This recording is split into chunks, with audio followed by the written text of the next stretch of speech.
ஓம் முருகா சரணம். வாழ்க வளமுடன். வெற்றிவேல் முருகனுக்கு அரோகரா. இன்றைய நாள் இனிய நாளாக அமைய எல்லாம் வல்ல அப்பன் முருகனின் அருள் அனைவருக்கும் கிடைக்கப் பெறுக. நாம் வாழும் வாழ்க்கையில் நமக்கான சிறந்த உறவு அன்னைதான்.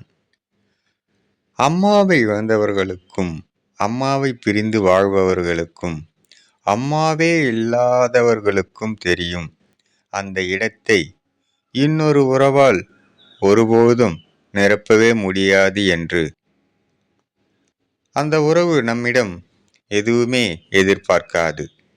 அதேபோல் அதிகமான அன்பை விட சரியான புரிதல்தான் எந்த உறவையும் நீண்ட காலம் வாழ வைக்கும். அது அன்னை உறவே சிறந்த உறவாக சொல்லப்படுகின்றது. ஓம் முருகா சரணம். முருகனின் மகன் ரவி முருகன்.